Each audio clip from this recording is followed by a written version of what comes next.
예.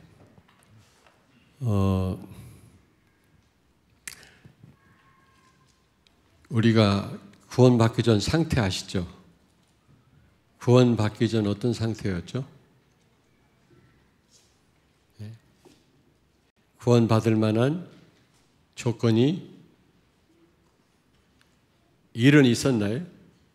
일도 없었죠. 어떤 상태였습니까? 에베소 2장 1절에 보니까 영적으로 죽은 상태다. 한번 잘 생각해 보세요, 여러분.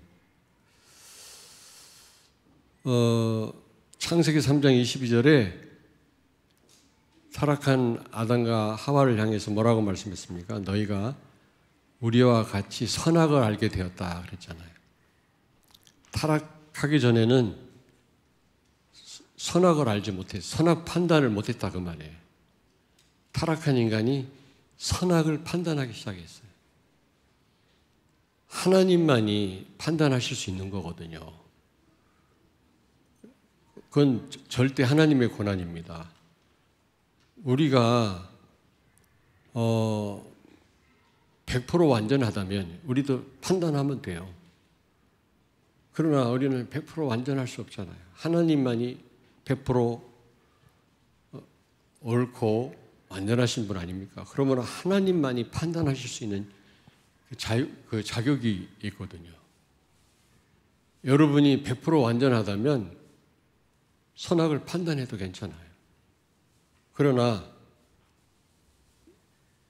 우리는 죄에서 자유할 수 없잖아요. 무엇보다도 우리가 구원받기 전 상태를 한번 생각해 보세요. 영적으로 죽은 상태였습니다. 그런 우리가 복음으로 말미암아 구원을 받았다. 그렇다면 그 누구를 정죄할 수 있겠습니까? 죽은 시체였는데 우리가 구원받을 만한 조건이 일도 없었는데 그런 우리가 전적인 하나님 은혜로 하나님의 능력으로 구원받았잖아요. 그렇다면 아무리 지금 잘못한 사람이 있다 할지라도 그 상태보다 낫잖아요. 죽었던 상태보다 낫지 않습니까? 그렇다면 그런 가운데서 우리가 구원받았다면 누구를 정죄할 수 있겠습니까? 우리가 권면을 할 수는 있겠죠. 그러나 선악을 판단하거나 정죄해서는 안 된다. 왜냐? 나는 그거보다 더 못한 상태에 있다가 구원받았어요. 구원받을 만한 자격이 조금 있다가 구원받았다면 또 말은 안 합니다만은 그러나 나 자신을 아무리 생각해봐도 완전히 죽었다가 구원받았거든. 그렇다면 아무리 지금 범죄한 자라 할지라도 구원받기 전 상태보다 훨 낫잖아요. 그런 내가 예수님도 그 빚진 자 비유를 들었잖아요. 예. 그리고 완전 죽었던 그런 시체와 같은 우리가 복음의 능력으로 구원받았다면 그 복음의 능력으로 무엇을 못하겠습니까? 하나님이. 그리고 우리는 권면할 수 있고 우리는 얼마든지 우리가 잘못한 사람을 도와줄 수는 있지만은 정죄해서는 안 된다. 왜냐? 우리가 구원받기 전 상태를 생각한다면 어디 누구를 정죄합니까? 그리고 그런 소망의 일도 없던 우리가 구원을 받았다면 그 능력으로 하나님은 누구든지 변화시킬 수 있잖아요. 기도하면 되지 않겠습니까? 우리가 할 일은. 여러분, 늘 우리가 알렉산더는 그랬다고 하잖아요. 손목에다가 나는 흙이었다. 흙으로 지원받았다. 늘 그걸 기억했다고 그래요. 손에다가 창세기 2장 7절 말씀을 기록하고 늘 보았다고 하잖아요. 그래서 자만할 때, 교만할 때 그 말씀을 늘 보았다고 하는데 그렇습니다. 우리는 죽었던 자들이었는데 그리스도로 말미암아 구원받았다는 사실을 늘 잊어서는 안 돼요. 아무리 지금 이상한 상태에 있다 할지라도 시체보다 낫잖아요. 시체보다 낫잖아요. 그런 데서 내가 구원받았다면 할 말이 있습니까? 우리는 할 말이 없지. 그렇잖아요. 혹시 좀 실수하고 그런 사람이 있다 할지라도 우리는 기도할지언정 하나님께 정죄하거나 우리가 그를 곤란하게 하거나 그래서는 안 되잖아요. 그럴 자격이 없습니다, 우리는.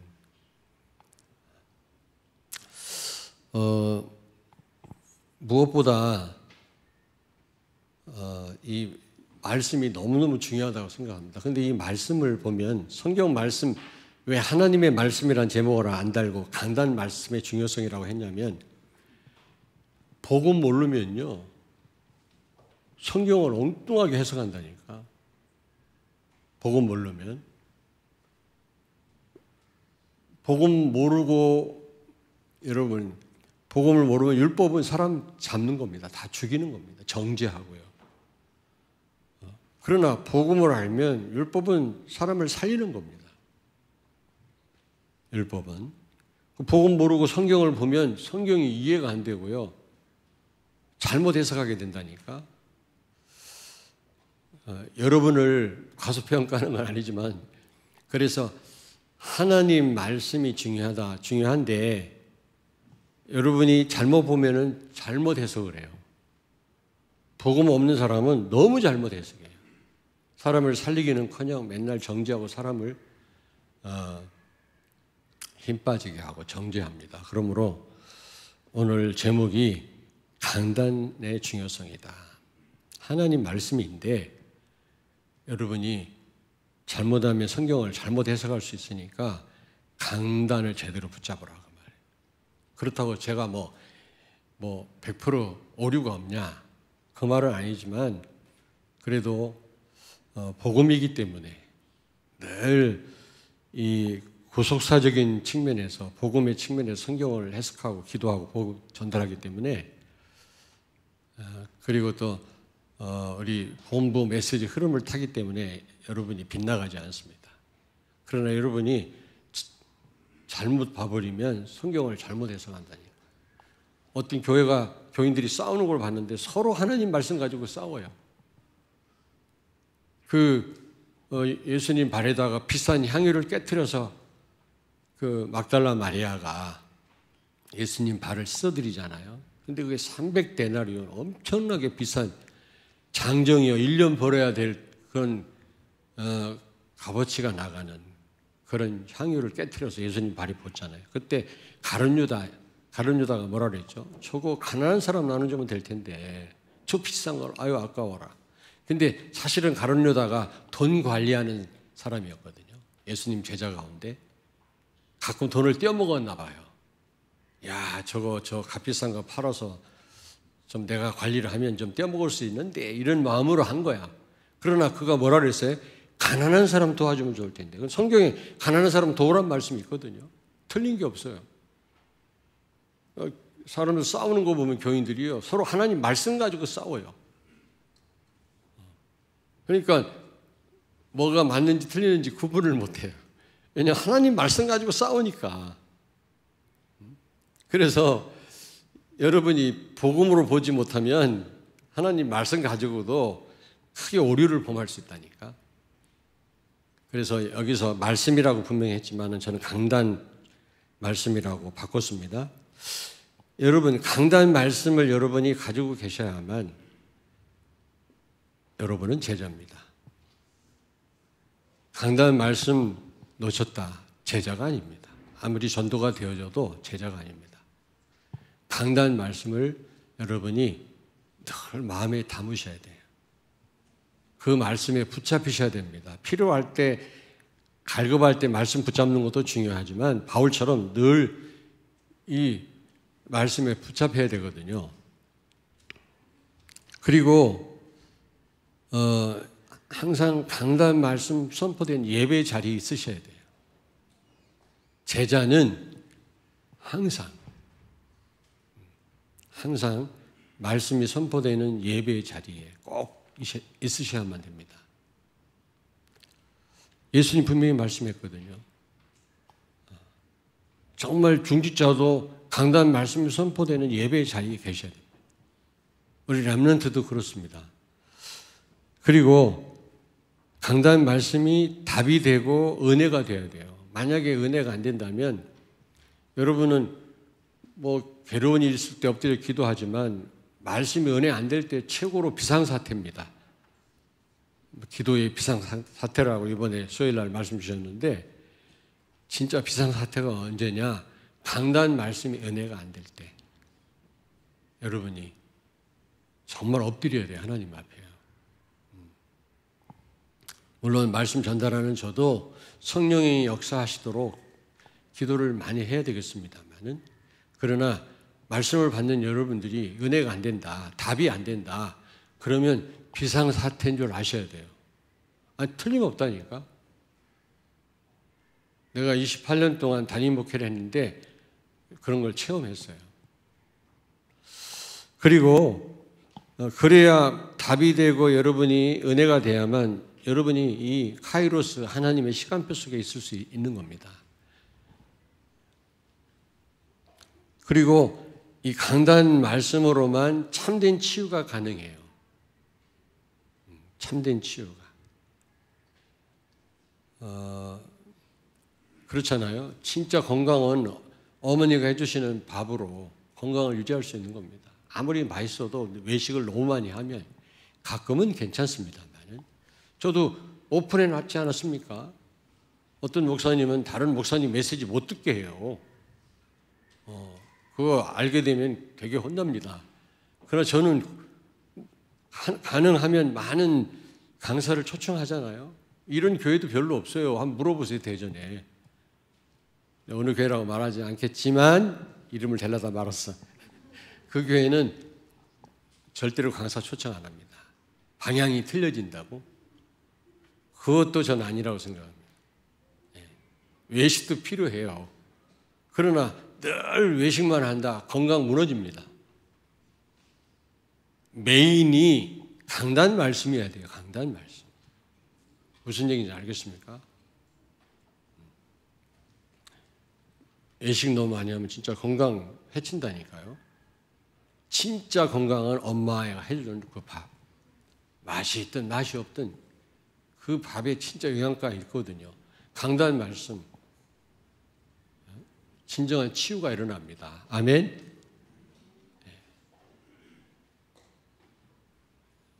조다윗 목사님 말씀 들어야 막 힘이 나나? 조다윗 누군지 알아? 조용기. 돌아가셨습니다만. 가끔 외식은 우리에게 또 뭔가 도전을 줍니다만은 우리 세계비전교회 성도가 늘 외식하면 안 돼요. 안 돼요. 두 번째 단락에서 말씀드리겠습니다만 한참 빗나갑니다. 그리고 강단 말씀이 여러분 삶 속에 성취되기를 주의 이름으로 축원합니다.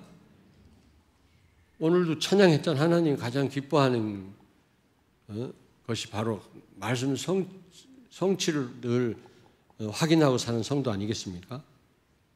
하나님 말씀했는데 여러분과 아무 상관이 없어 보세요. 아니 부모가 그렇게 자녀 앉혀놓고 무슨 말을 했는데 전혀 말씀대로 안 산다. 얼마나 화가 나겠습니까? 부모님이. 하나님이 강단을 통해서 그렇게 말씀하시는데 성도가 듣지를 않는다. 전혀 그 말씀의 성취를 못 본다. 하나님 얼마나 깝깝하시겠습니까? 옆에 있는 분에게 축복하세요. 말씀 성취를 봅시다.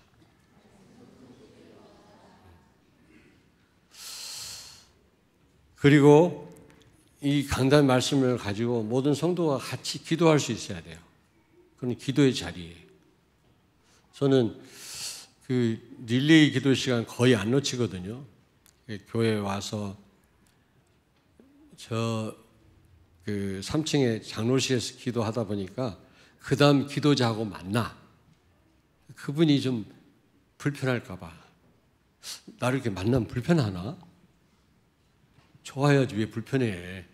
근데 불편한 것 같아. 그 다음 기도 순서가 해서 이렇게 오는, 그래서 내가 내 방에서 기도해야 되겠다. 저녁에 늘 내 방에서 기도하다. 아니다. 내 방에서 하니까 또 좀 집중이 안 돼. 그래서 소유회의실 들어가서 깜깜한 데서 막 그 기도하니 10시부터거든요. 기도 시간이. 얼마나 기도가 잘 되는지 몰라요. 집중이. 1시간 내내 하는 건 아니지만은 너무 기도 시간이 행복한 거 있죠, 여러분. 강단 말씀 붙잡고 성도들이 같이 기도할 수 있어야 돼요. 어떤 분은 뭐 주보에 나오는 광고 따로, 강단 말씀 따로, 전혀 기도 안 하는 분이 있다면 그건 곤란하죠. 그리고 진정한 완네스는 강단 말씀으로 가능합니다. 여러분이 강단 말씀을 놓치면 절대로 완네스가 안 돼요. 완네스가 안 된다니까. 말로 서로 하나가 되자 그런다고 되는 게 아니에요. 강단 말씀을 계속 여러분이 마음에 담고 그 말씀 흐름을 타다 보면 하나가 되게 돼 있어요. 그렇지 않겠습니까? 말씀을 안 듣는데 저게 무슨 말이지? 왜 해야 되나? 이런다니까. 그러나 벌써 계속 듣는 분들은 아 그래 맞아. 그리고 창세기 2장 15절 17절에 보니까 여러분이 받은 축복 임마누엘과 세계 복음화인데 이 축복 빼앗기지 않으려면 철저하게 강단 말씀 붙잡으셔야 됩니다. 이 흐름 속에 여러분이 계셔야 돼요. 무슨 얘기인지 아시겠죠? 딱 한 가지입니다. 모든 축복 다 줘놓고 한 가지. 말씀대로 순종하라는 겁니다. 말씀대로 살아라는 겁니다. 여러분들에게 하나님이 주일마다 말씀 주시는 것은 일주일 동안 승리하라고. 사단한테 빼앗기지 말고 유린당하지 말라고. 하나님 주시는 거거든요. 그런데 말씀을 놓치면 틀림없이 빼앗깁니다.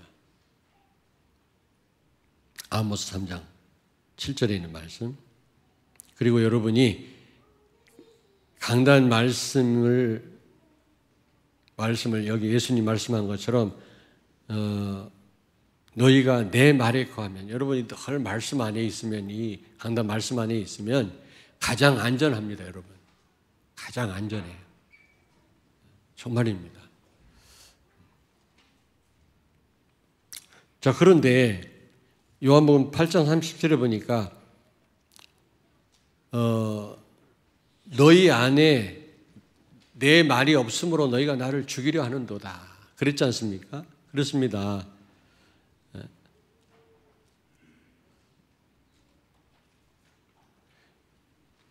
여러분 무슨 얘기입니까? 자꾸 이 강단 말씀의 흐름 속에 없으면 여러분 오해가 생겨요. 자꾸 오해가 생깁니다. 이 흐름 속에 계속 있는 분들은 알아요. 아, 저게 무슨 말인지. 혹시 제가 좀 강하게 말을 한다 할지라도 그 흐름 속에 있는 분은 이해를 해요. 아, 그래. 원래 우리 목사님은 성질이 더러워. 그리고 넘어갑니다만은. 그러나 이 흐름 속에 있지 않는 분들은 왜 그래? 짜증나.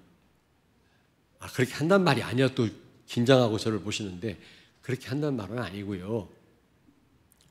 갱신을 하고 있습니다. 그렇게 한단 말은 아니지만 그러나 어떤 말을 해도 이 흐름 속에 있는 사람은 오해하지 않습니다.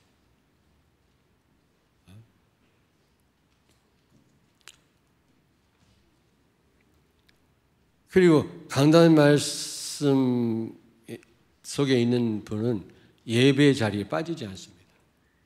예배 자리에 빠지지 않습니다. 그리고 무엇보다도 그 하나님의 시간표가 있잖아요. 그 시간표를 놓치게 되고 더더군다나 더 축소하면 교회 시간표, 내 시간표를 놓치게 됩니다. 여러분 이 강단 말씀 안에 교회 시간표가 있고요. 여러분 개인의 시간표가 다 있습니다. 아니 교인이 몇 명인데 어떻게 일일이 다 시간표가 있는가? 다 있습니다. 하나님의 말씀, 강단 말씀은 한두 사람에게만 적용되는 말씀이 아니거든요. 모두에게 적용되는 충분하고 넉넉한 말씀이에요. 이렇게 저렇게 다 여러분에게 해당됩니다.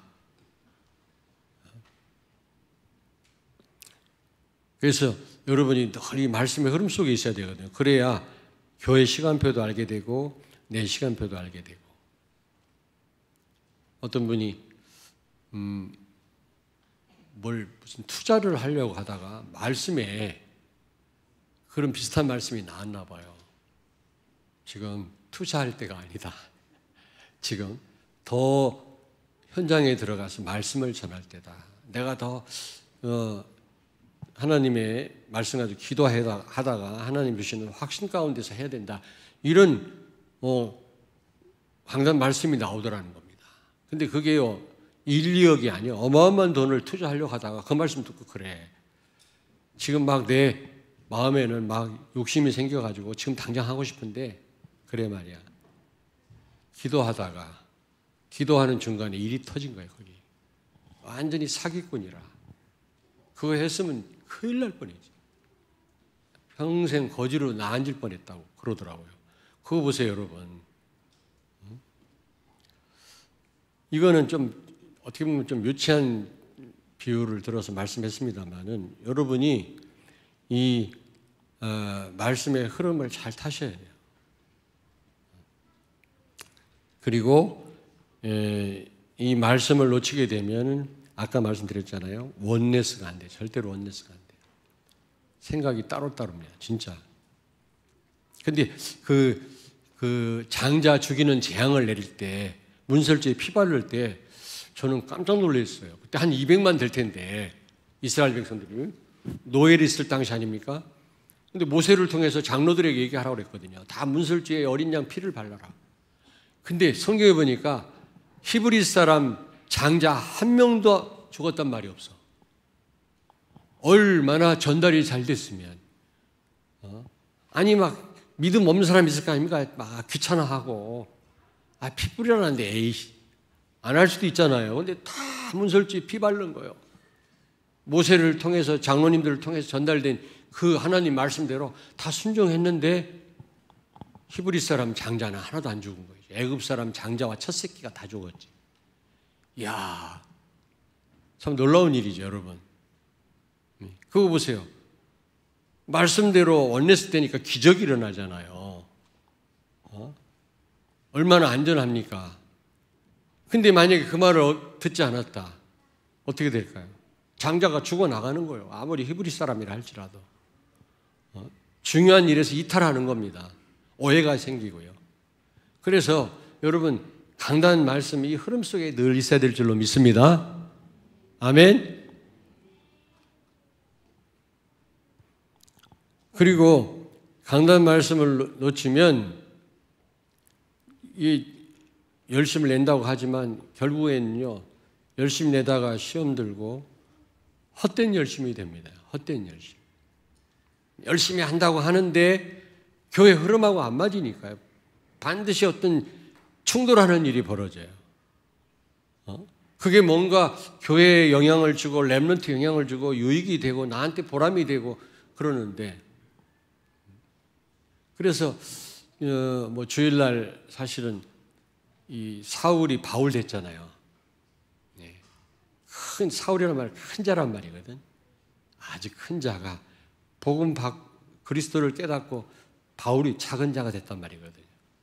그런 변화가 일어나 그 말씀을 주일날 전달할 건데 그 그리스도를 제대로 모르고 못 누리니까 오히려 그 열심을 가지고 교회를 핍박하고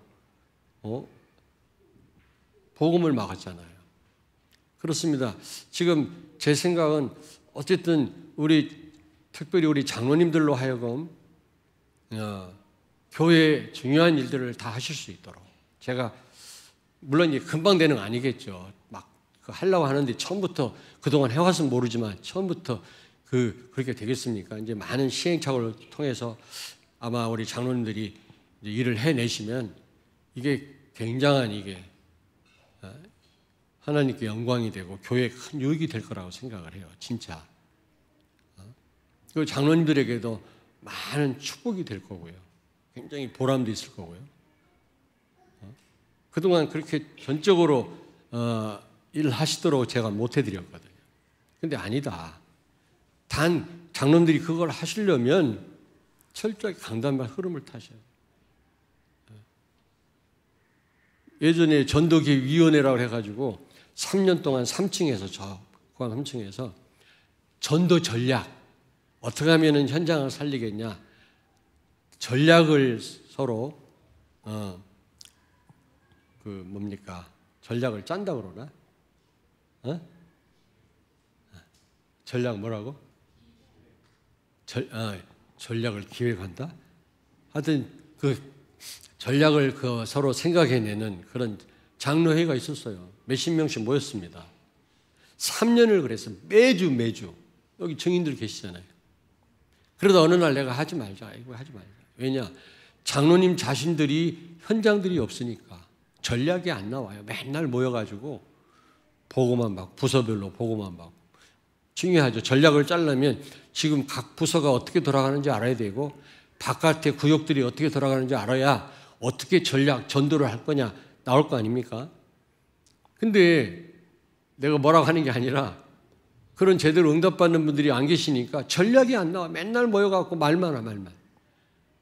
아니 군대에서 이 참모들이 모여서 전략을 짜는데 여러분 실제 무슨 거기서 무슨 전투 경험이 있다든지 아니 실전을 방불하는 그런 무슨 훈련을 받은 그런 분들이 있어야 거기서 무슨 또 다른 전략이 나올 거 아닙니까?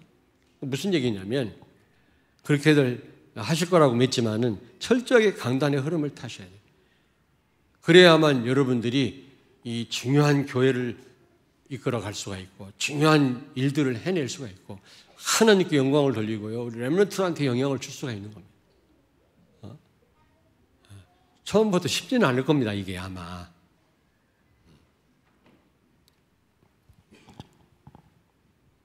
막 해야 되겠다 이런 책임감을 가지고 막 이렇게 하셔가지고는 틀림없이 하나님의 일은 성령의 인도를 받으셔야 돼요. 철저하게. 이 말씀의 흐름 속에 강단 흐름 속에 있으셔야만 말씀 성취 속에 있어야만 여러분에게 굉장한 전략이 나오고 또 힘도 하나님이 주시고 지혜를 주셔서 제대로 교회 살릴 수 있도록 그렇게 하나님이 하게 하실 줄로 믿습니다. 강단 말씀 철저하게 여기 다 나옵니까? 저 뒤에는 너무 작게 나와가지고 잘 안 보여서 여러분이 강단 말씀 흐름을 타지 않으면 크로노스의 삶을 살 수밖에 없다. 불신자처럼 시간에 떠밀려 사는 그냥 분주하게 세상 사람 사는 것처럼 살게 돼요. 그러나 강단의 흐름 속에 있다면은 카이로스 분명히 하나님의 인도 속에 여러분이 하나님의 계획을 이루는 삶이 될 줄로 믿습니다. 그리고 결국은 그러다가 복음을 맡게 되고 사단의 통로가 되게 되고 왜 하와가 그 선악과를 따먹고 왜 남편까지도 범죄하게 만들었느냐? 여자가 연약하기 때문에 사단이 접근한 게 아니라 아담으로부터 간접적으로 들었거든요. 선악과 따먹지 마라. 근데 이걸 잘못 들었어요. 말씀이 희미했더니 그래서 사단이 공격을 한 거예요. 누구를 하나님이 공격하느냐? 말씀의 은혜가 안 되고 말씀을 평상시에 묵상하지 않고 말씀 성취를 못 보는 성도. 정말 이 말씀으로 치유를 받아야 되는데 그게 안 되니까 그런 사람을 공격하는 거예요.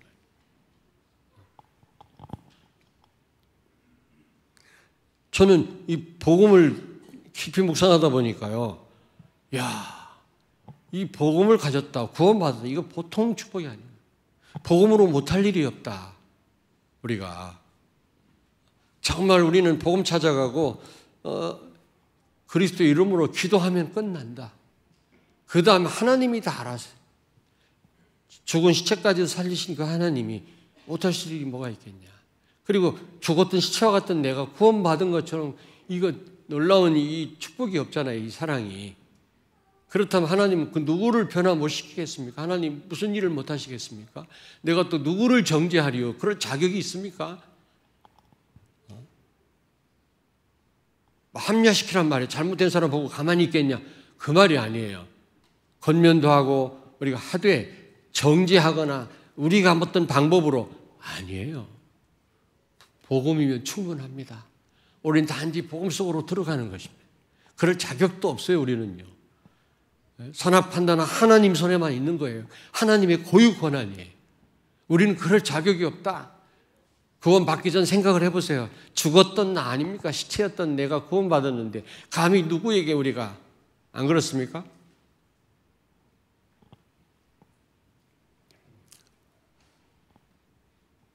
이 강단의 흐름을 안 타면 같이 기도의 시간을 갖지 않습니다.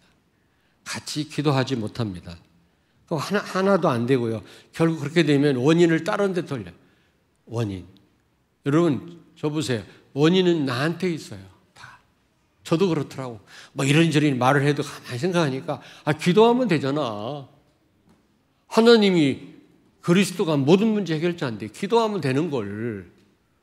너 때문에 그렇고, 이것 때문에 그렇고, 환경 때문에 그렇고, 예수님은 광야에서 승리하셨는데 아담과 하와는 그 아름다운 에덴에서 실패했잖아. 환경 탓하면 안 돼요.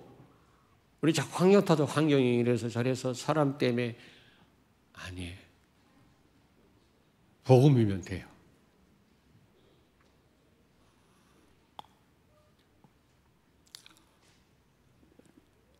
한번 옆에 있는 분한테 축복하세요.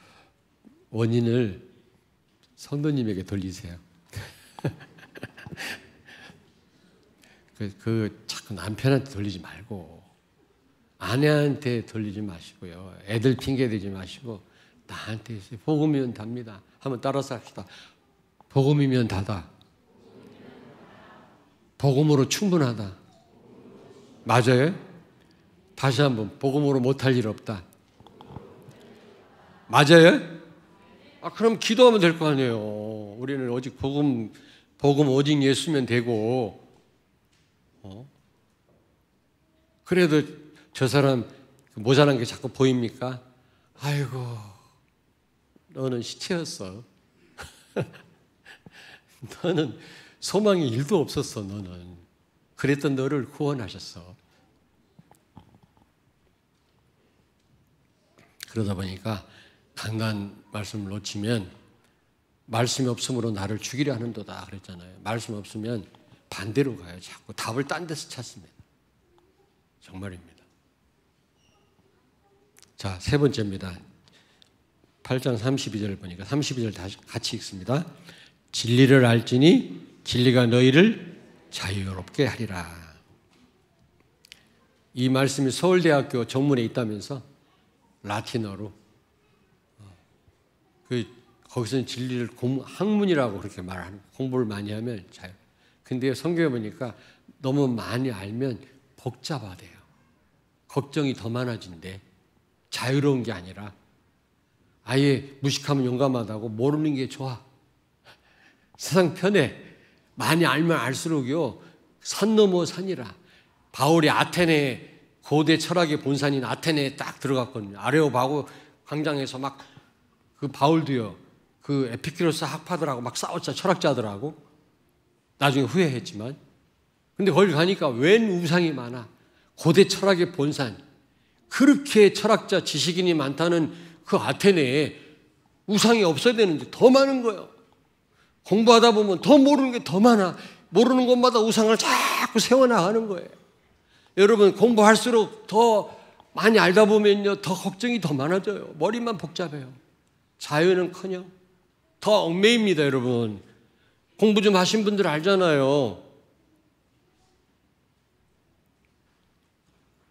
복음이에요. 복음.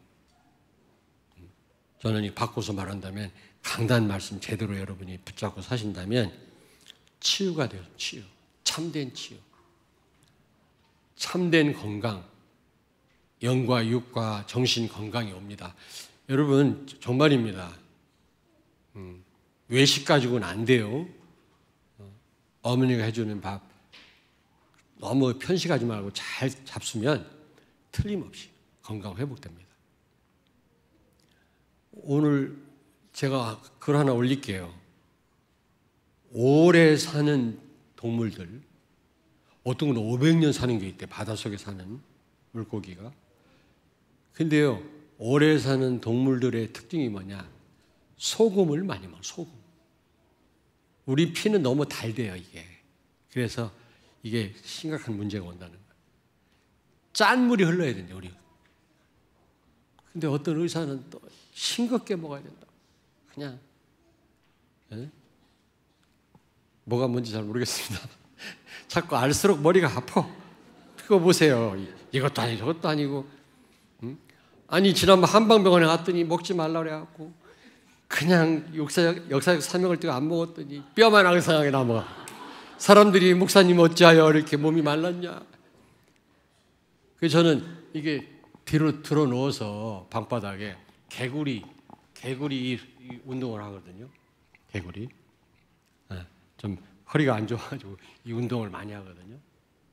근데 이렇게 방바닥에 누워서 이걸 못 하겠더라고. 왜? 뼈가 아파. 뼈만 남아가지고 이렇게 하니까 뼈가 눌려. 머리를 깔아놓고 이렇게 해야 돼. 그 정도로 말랐어요. 그게 또 어떤 분한테 가서 의사한테 물어봤더니 그 미친 짓이라고. 잘 잡수라고. 뭐든지 잘 먹어야 되는데 도대체 누구 말을 들어야 돼? 아이고. 그러니까 이게 세상의 어떤 그런 학문이나 그런 말 가지고는 우리가요 자유롭게 될 수가 없다니까. 얽매입니다. 치우칩니다. 죽습니다. 잘못하면. 복음만이 우리를 자유케 할 줄로 믿습니다. 강단 말씀. 여러분 복음이잖아요.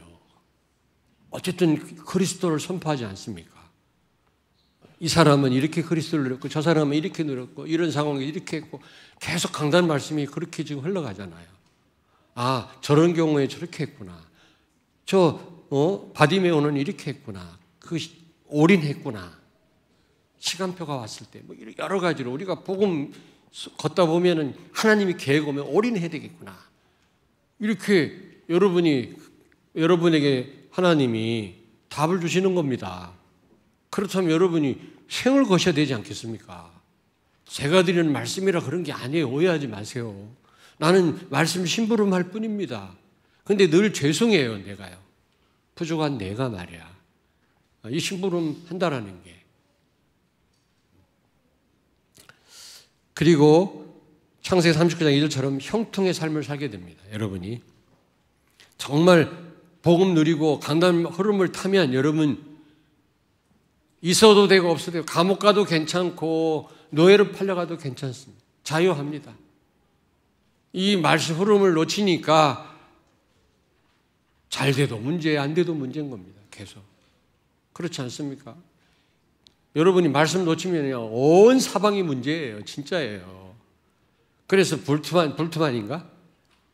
그 자유주의 신학자 이름도 더러워. 불트만이 뭐예요? 불트만이 말하기를 인생 자체가 문제래. 맞아. 자유주의 신학자가 볼 때는 인생 자체가 문제야. 근데 복음 가진 우리가 볼 때는 다 축복이라. 감사할 조건이라. 안 그래요? 데살로니가전서 5장 16절 18절 항상 기뻐하고 쉬지 말고 기도하고 범사에 감사해라. 여러분 정말 복음 누리면 이런 삶이 되어집니다. 감사할 것밖에 없어요. 기도로 못할 일이 없잖아요. 그리고요 기뻐할 것밖에 없어요. 영원한 구원을 받았지요. 그리스도가 나와 함께 동행하시지요. 뭐가 부족합니까 우리가? 말씀을 자꾸 강단을 놓치고 자리만 앉았다가 돌아가니까 그렇게 모든 게 문제로 밀려오지요. 그리고 고린도후서 12장 9절에 보니까 약한 것도 자랑한다고 그랬어요. 왜냐? 그리스도의 능력이 머무는 시간이기 때문에 그리스도의 능력을 체험할 수 있는 시간이에요. 우리의 한계가 하나님 역사란 말 있잖아요. 바울은요 자기가 병든 거 하나님이 치료 안 해주신다고 했거든요. 그게 바울에게 은혜라는 겁니다. 알아차린 거 있죠. 여러분 모든 게 다 하나님 은혜인 줄로 믿습니다. 여러분의 약점이 그게 은혜로 깨달아져야 돼요. 내가 이것 때문에 그리스도를 더 바라보는구나. 여러분의 장점이 그게 은혜여야 돼요. 내가 이걸로 주를 기쁘게 할 수 있구나. 자랑할 게 아니라 내 장점을 가지고 막 나를 나타내고 PR할 게 아니라 이것 때문에 더 그리스도를 위해서 일할 수 있기 때문에 감사. 내가 모자라기 때문에 그리스도를 바라봐서 감사. 여러분이 강단말 제대로 붙잡기를 바랍니다. 마지막, 언약과 삶의 갭이 없어져요. 자, 많은 사람들은 분명히 너는 렘넌트야, 너는 세계복음할 사람이야, 우리에게 그런 언약이 있어. 그랬는데 내 삶은 너무너무 힘들어. 막 언약하고 너무 멀어. 하나님 자녀라면 왜 이렇게 하는 일마다 안 됩니까? 왜 이렇게 내 인생이 힘듭니까? 그런 분들이 있어요. 그러나 여러분이 강단의 흐름을 철저하게 탄다면, 그 말씀을 그대로 하나님의 음성으로 여러분이 바꿔 듣는다면 갭이 없어집니다. 갭이 없어져요. 이래도 괜찮고 저래도 괜찮고 그 어떤 것도 문제가 되지 않습니다. 여러분, 요셉은 갭을 못 느꼈어요. 우리가 요셉 같았다면 죽어야 자살해야 돼요. 막 형들한테 막 죽을라다가 막 노예로 팔렸지. 노예하면서 죽을 고생하지. 거기다가 또 그 보디발 아내한테 또 어디 갔지? 감옥 갔지. 보디발 아내가 유광수 목사님은 아주 못생겼다고 그러는데 내가 볼 때는 어마어마한 미인이라고 생각해. 못생긴 여자 뿌리치는 건 쉬워. 내가 65세 이상 되면 그 이쁘고 못생기고 그 차이가 없어진다고 그랬더니 가만히 보니까 성도들끼리 그런 말 하대. 너 소망 있다? 나이 더 먹으면 소망 있어. 너 걱정하지 마. 그렇게 농담한다면서 언제 그렇게 써먹으라고 그랬어요, 내가? 응? 소망을 가지라고 내가 한 말씀인데 그걸 다른 사람한테 김 집사 일로 와봐. 지금 너무 실망하지 마. 조금 시간, 나이 먹으면 다 똑같아진대. 자기는 지금. 근데 보디발 아내가 너무너무 예쁘고 고급 향수를 뿌리고 그러니까 그 젊은 요셉이 뿌리치기가 어려웠지. 못생긴 자 같았으면 그거 어려울 것도 없어. 좀 죄송합니다만 안 그래요? 그 유목사님이 그 성경 해석을 잘못한 것 같아요. 뭐 시대적인 종인데 내가 볼 때 그래요. 특별히 초창기에 나온 메시지는요, 이거는요 완전 100% 하나님 역사예요. 놀라운 메시지예요, 진짜예요. 그런 분인데 어떻게 그 해석을 잘못했어요? 보디발 아내가 못생겼다? 아니에요. 너무너무 예뻤다고 난 생각해요. 그러니까 요새 뿌리치기가 어렵지. 그게 쉬운 일이 아니잖아요. 자기 얼마나 출세할 수 있고 젊은 요셉이 얼마든지 가능한 일인데 그걸 뿌리쳤다. 이게 진짜 믿음이었거든요. 순결해서가 아니에요. 어떤 목사님이 요셉이 순결했다네. 근데 그 설교를 듣고요, 나는 글렀구나. 나는 아주 순결한 사람은 아닌데 맨날 여자 생각하고 결혼하기 전에 아이 참 무슨 총각 때 맨날 여자 생각나더라고. 아이 그냥 그래갖고 힘들었어. 근데 생각 안 난다. 비정상이야. 남자 보면 막 끌린다. 그거 큰일 나요. 그거. 그게 정상이야. 그렇잖아요. 그것은 선을 넘는 게 문제지. 그리스도 안에서 그런 거는 중요한 거잖아요.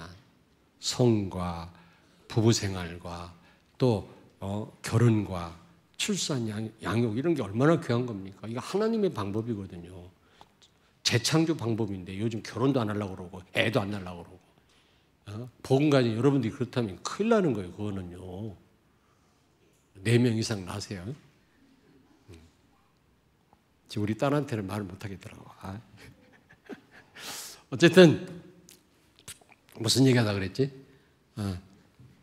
갭이 없어져야 돼. 한번 옆에 있는 분한테 축복하세요.